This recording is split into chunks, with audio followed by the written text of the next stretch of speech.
ביחידה זו אנו נדבר על ספרות משמעותיות. וכשאנחנו אומרים ספרות משמעותיות, למה אנחנו מתכוונים? בשביל זה אני רוצה להתחיל איתכם באיזה סיפור קטן.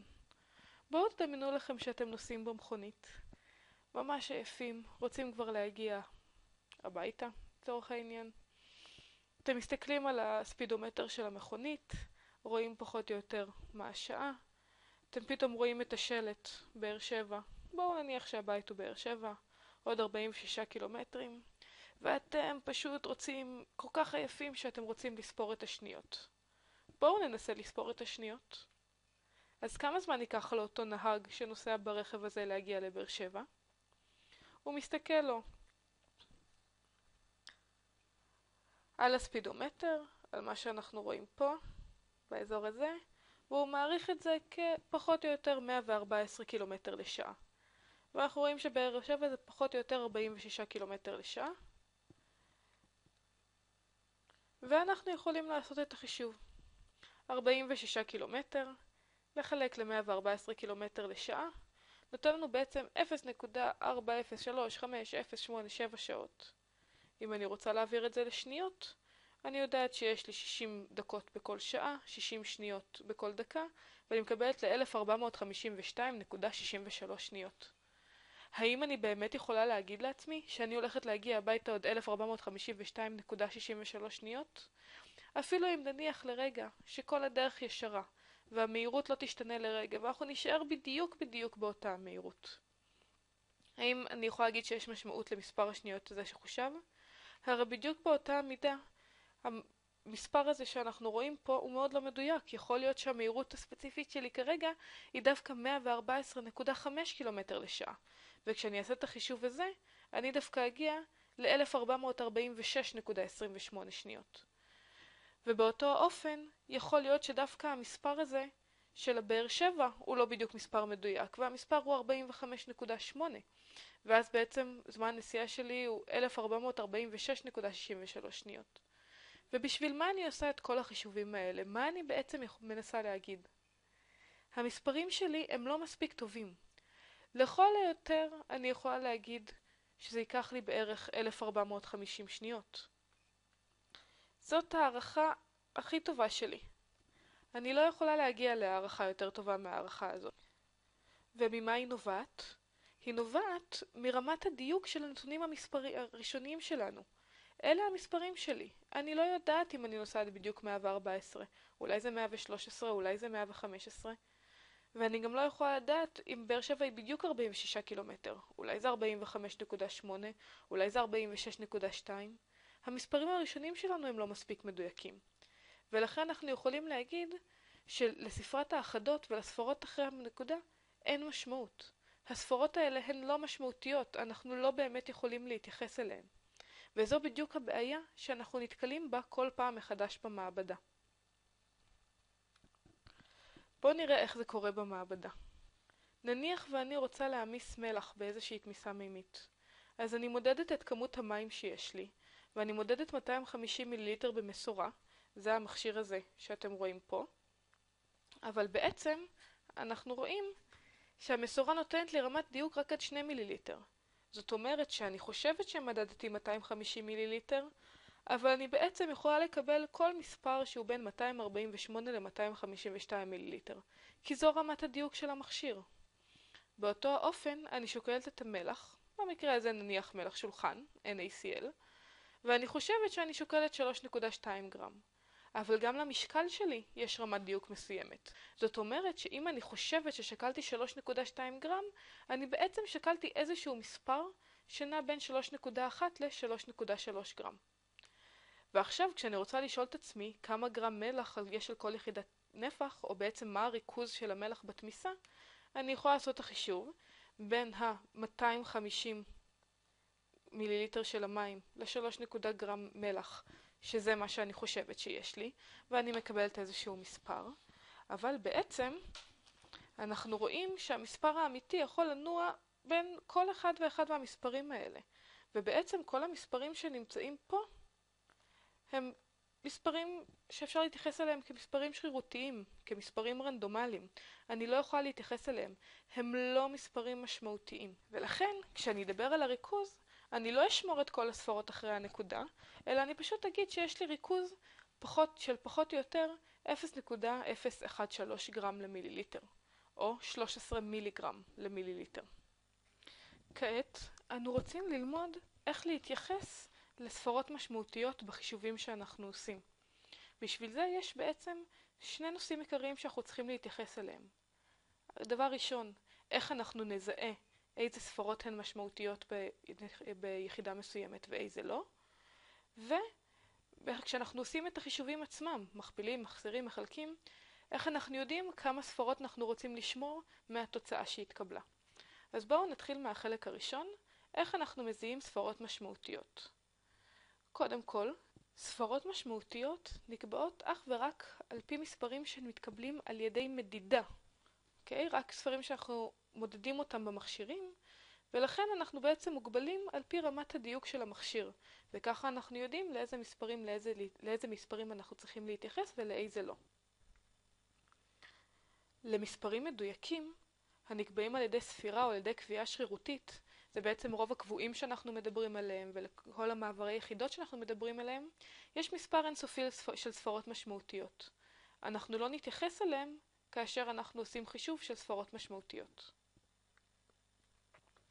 ועכשיו, כאשר אנו רואים מספר מדוד, כיצד אנו יכולים לקבוע כמה ספרות משמעותיות יש לו? לזה יש לנו מספר כללים. כלל ראשון אומר שכל הספרות השונות מאפס הן תמיד משמעותיות.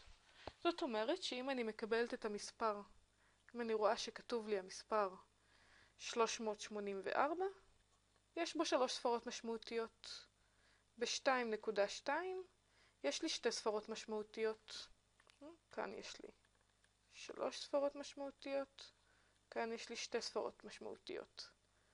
ב-1452.64 יש לי 6 ספרות משמעותיות.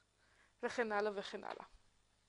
כעת אנו רואים שהבעיה שלנו היא בעיקר בספרות ששוות 0. מה קורה כשכן יש לנו 0 במספר? האם הם משמעותיים או לא? אז הדרך הפשוטה להתייחס לזה, זה האם ה-0 הזה הוא מספר מחייב או לא.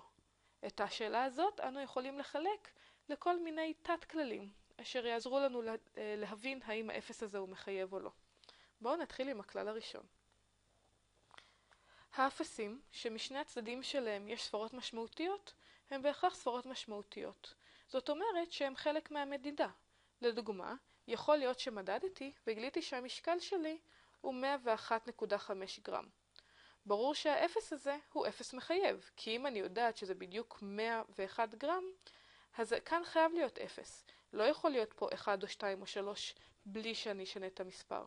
וגם למספר הזה יש לנו 4 ספרות משמעותיות. באותה מידה, אם יש לנו 3,000.7, יש לנו סך הכל 5 ספרות משמעותיות. איזה אפסים לא יהיו ספרות משמעותיות?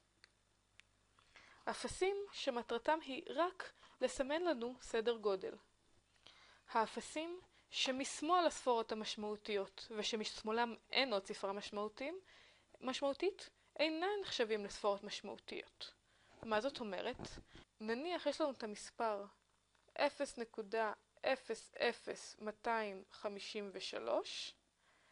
שלושת האפסים האלה אינם ספרות משמעותיות. התפקיד שלהם הם בסך הכל לתת לנו את הסדר גודל. הרי אם היחידות האלה היו, נניח, קילוגרם, ואני ארצה להעביר את זה ליחידות של גרם, אני אקבל 253. האפסים האלה ייעלמו, אני כבר לא אראה אותם. אלה אך ורק מספרים שמטרתם לתת לי סדר גודל, ולכן במספר הזה יש רק 3 ספרות משמעותיות.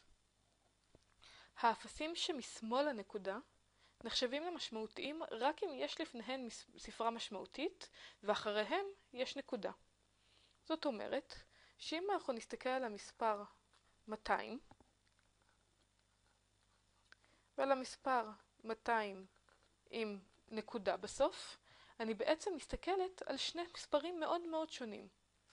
המספר הזה, העליון, אומר לי שבעצם יש לי בערך 200. הוא בעצם נותן לי כל מספר מהטווח של 190 עד 210, ולכן למספר הזה יש לי רק ספרה משמעותית אחת. הספרה 2. שני האפסים האלה מטרתם לתת לי סדר גודל, להגיד לי שאני באזור של 200.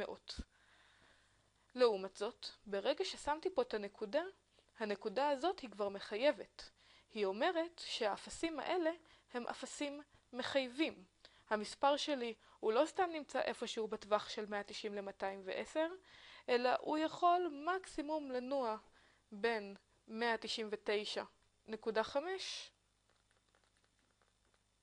עד ל-200.5. זה סך הטווח שהוא יכול להיות. סליחה, כאן כמובן יש לי רק ספרה משמעותית אחת. זאת אומרת, המספר הזה הוא הרבה יותר מחייב מאשר המספר העליון. זאת אומרת שכאן סך הכל יש לי 3 ספרות משמעותיות, ה-2 ושני האפסים אחריה. לכן חשוב מאוד לשים לב לנקודה.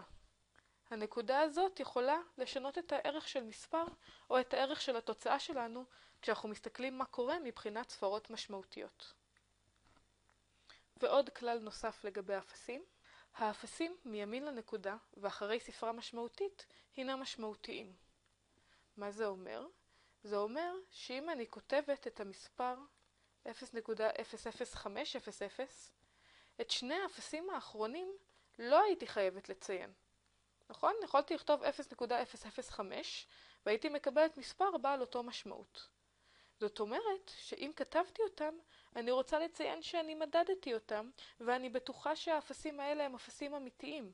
זה באמת באזור ה-0.00500 ולא 0.04 או 0.06. אני בעצם מתחייבת עליהם. הם נמצאים מימין לנקודה, והם יושבים אחרי ספרה משמעותית ראשונה. זאת אומרת שכאן יש לנו סך הכל 3 ספרות משמעותיות. כעת אנו רוצים לחשב בעזרת הספרות המשמעותיות שלנו, וכשאנחנו בוחרים ספרות משמעותיות בתרגילים, אנחנו פשוט צריכים לעגל את הספרות הנותרות. אם הספרה הראשונה שרוצים להשמיט היא קטנה מ-5, נשאיר את המספר אותו דבר, ואם היא גדולה או שווה ל-5, אנו נעגל אותה כלפי מעלה. עכשיו בואו נעשה קצת תרגילים בהם יש ספרות משמעותיות. נתחיל עם הסוג הראשון של התרגילים, תרגילי כפל וחילוק. בכפל וחילוק, מספר הספרות המשמעותיות בתוצאה הסופית הוא מספר הספרות המשמעותיות בתוצאה הפחות מדויקת מכולם. לדוגמה, נניח ואני רוצה להכפיל 0.037 כפול 2.253.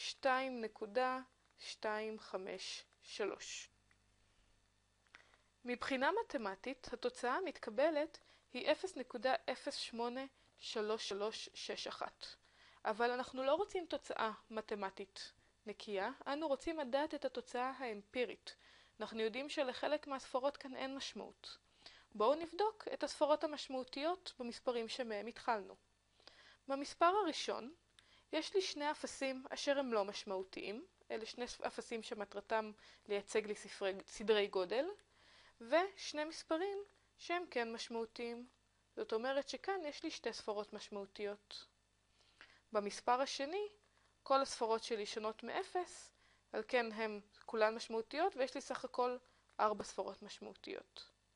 המספר הפחות מדויק מכולם זה המספר שיש בו פחות ספרות משמעותיות. זאת אומרת, המספר הזה, ואני יודעת שצריכות להיות לי 2 ספרות משמעותיות בתוצאה הסופית. אני בודקת, גם כאן, האפס הזה והאפס הזה הם רק מייצגים לי סדר גודל, אנחנו לא מחשבים אותם במניין הספרות המשמעותיות. יש לי כאן ספרה משמעותית ראשונה, כאן ספרה משמעותית שנייה, ומאחר והשלוש הזה הוא קטן מ-5, המספר נשאר אותו הדבר. ולכן התוצאה האמפירית לתרגיל שלנו היא 0.083. לספרות שלאחר מכן אין משמעות. אנחנו לא יכולים להיות בטוחים שהספרות האלה הן מדויקות. שימו לב שמבחינה אמפירית זה יכול לתת לנו כל מיני תוצאות שנראות משונות. לדוגמה, אם אני אחלק 23,754 לחלק ל-1, התוצאה שלי תהיה 20,000. בעצם, בגלל שחילקתי במספר בעל ספרה משמעותית אחת, נשארה לי רק ספרה משמעותית אחת, וכל שאר הספרים בעצם התבטלו. אני יודעת שכשאתם מסתכלים על זה מתמטית, התוצאה הזאת נראית לכם קצת פחות אינטואיטיבית, אבל יש לה משמעות. כי אם נניח שזה היה מספר מולים, וזה היה ליטר, ואני חישבתי ליטר בצורה מאוד מאוד מדויקת, אז בעצם המספר הזה יכול לתת לי כל טווח בין חצי ל-1.5, ובעצם כל המספרים שאני אקבל פה מאוד תלויים בדיוק של המספר הזה. שימו לב, אנחנו תמיד חייבים לשים לב לספרות המשמעותיות שלנו. בחיבור ובחיסור, מספר הספרות המשמעותיות בתוצאה הסופית יהיה המיקום של הספרות המשמעותיות בתוצאה הפחות מדויקת מכולם. אם אני מסתכלת על 23,754 ועוד אחד, כאן אני מסתכלת על המיקום. המיקום האחרון בכולם ספרת האחדות, זה המקום היחיד שיש לנו, זה המקום האחרון שיש לנו, זאת אומרת שהתוצאה היא 23,755. כל הספרות נשארות. מאחר ואני יכולה להתחייב שה-4 הזה הוא נכון, אני גם יכולה להתחייב ש-4 ועוד 1 שווה 5. וגם כאן יש לנו 5 ספרות משמעותיות.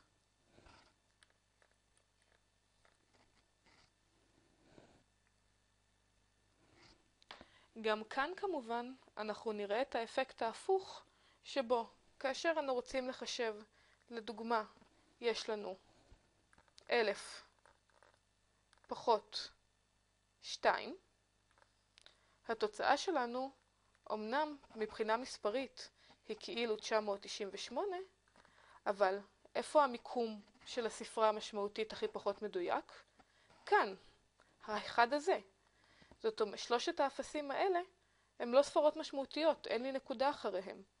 ולכן אני צריכה לשמור אך ורק את הספרה המשמעותית הזו, שאת הספרה הזאת אני קובעת לפי המספר שלפניה, זאת אומרת 998, את ה-9 אני מעגלת כלפי מעלה, ואני מקבלת את התוצאה 1,000.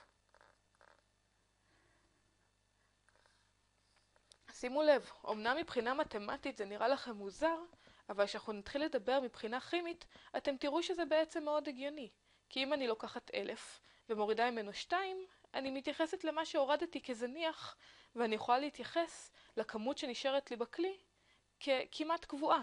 כי הכמות שנעלמה ממנה היא מאוד מאוד קטנה, היא לא באמת משפיעה לי על מה שקורה במערכת. חשוב לשים לב לנושא הספרות משמעותיות. בהמשך הדרך, במיוחד כשנדבר על שיווי משקל, אנחנו נתחיל להשתמש בספרות המשמעותיות האלה, וכדי לעשות לנו כל מיני קיצורי דרך או כל מיני הזנחות שיקלו לנו על החישובים. ולכן חשוב להכיר את הספרות המשמעותיות כבר מעכשיו.